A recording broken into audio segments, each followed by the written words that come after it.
اعوذ باللہ من الشیطان الرجیم بسم اللہ الرحمن الرحیم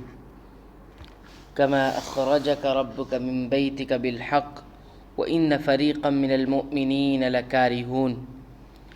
جیسا کہ آپ کے رب نے آپ کے گھر سے حق کے ساتھ آپ کو روانہ کیا اور مسلمانوں کی ایک جماعت اس کو گرا سمجھتی تھی۔ یعنی جس طرح مال غنیمت کی تقسیم کا معاملہ مسلمانوں کے درمیان اختلاف کا باعث بنا ہوا تھا،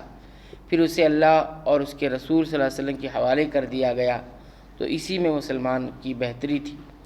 اسی طرح آپ کا مدینہ سے نکلنا اور پھر آگے چل کر تجارتی قافلے کے بجائے لشکر قریش سے مٹ بھیڑ ہونا بعض طبیعتوں کے لیے ناگوار تھا، لیکن اس میں بھی بالآخر فائدہ مسلمانوں ہی کا تھا۔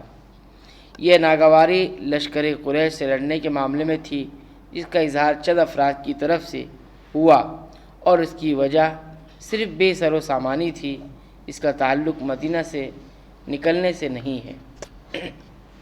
یجادلونک فی الحق بعد ما تبین کانما یساقون الی الموت وهم ینظرون، وہ اس حق کے بارے میں اس کے بعد کہ اس کا ظہور ہو گیا تھا آپ سے اس طرح جھگڑ رہے تھے کہ گویا کوئی ان کو موت کی طرف ہانکنے کے لیے جاتا ہے اور وہ دیکھ رہے ہیں۔ یعنی یہ بات ظاہر ہو گئی تھی کہ قافلہ تو بچ کر نکل گیا ہے اور اب لشکر قریش ہی سامنے ہے جس سے لڑائی ناگزیر ہے۔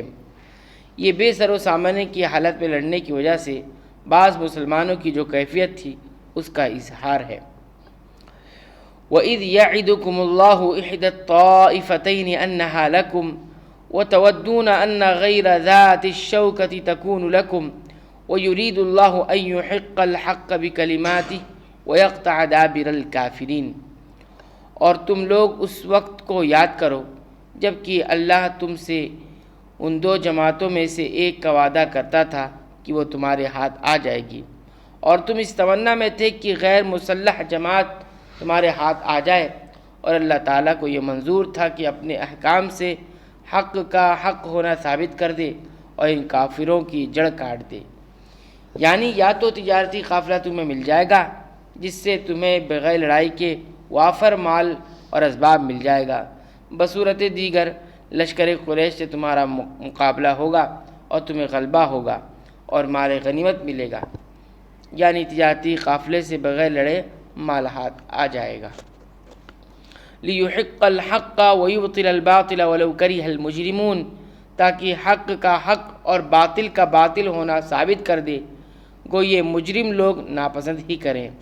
لیکن اللہ اس کے برعکس یہ چاہتا تھا کہ لشکر قریش سے تمہاری جنگ ہو تاکہ کفر کی قوت اور شوکت ٹوٹ جائے۔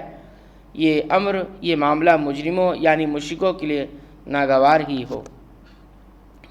اذ تستغیثون ربکم فاستجاب لکم انی ممدکم بألف من الملائکۃ مردفین،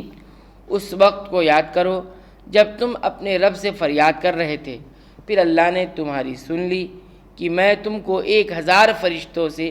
مدد دوں گا جو لگاتار چلے آئیں گے۔ اس جنگ میں مسلمانوں کی تعداد 313 تھی، جبکہ کافر اس سے 3 گنا یعنی 1000 کے قریب تھے۔ پھر مسلمان نہتے اور بے سر و سامان تھے، جبکہ کافروں کے پاس اسلحے کی بھی فراوانی تھی۔ ان حالات میں مسلمانوں کا سہارا صرف اللہ کی ذات ہی تھی، جس سے وہ گڑ گڑا کر مدد کی فریادیں کر رہے تھے۔ خود نبی کریم صلی اللہ علیہ وسلم الگ ایک خیمے میں نہایت الہا اور گریہ زاری سے مصروف دعا تھے، چنانچہ اللہ تعالیٰ نے دعائیں قبول کی اور 1000 فرشتے ایک دوسرے کے پیچھے مسلسل لگاتار مسلمانوں کی مدد کے لیے آ گئے۔ وما جعلہ اللہ الا بشرا ولتطمئن به قلوبکم وما النصر الا من عند اللہ ان اللہ عزیز حکیم، اور اللہ تعالیٰ نے یہ امداد محض اس لیے کی کہ بشارت ہو اور تاکہ تمہارے دلوں کو قرار ہو جائے، اور مدد صرف اللہ ہی کی طرف سے ہے جو کہ زبردست حکمت والا ہے۔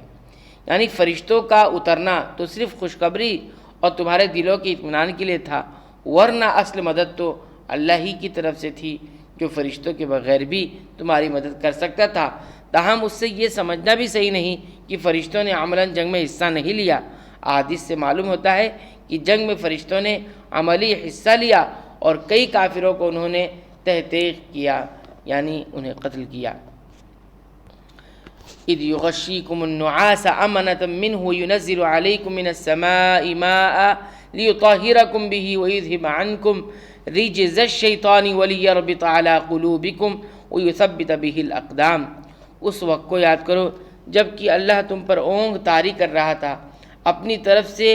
چین دینے کے لیے، اور تم پر آسمان سے پانی برسا رہا تھا کہ اس پانی کے ذریعے سے تم کو پاک کر دے اور تم سے شیطانی وسوسوں کو دفع کر دے اور تمہارے دلوں کو مضبوط کر دے اور تمہارے پاؤں جما دے۔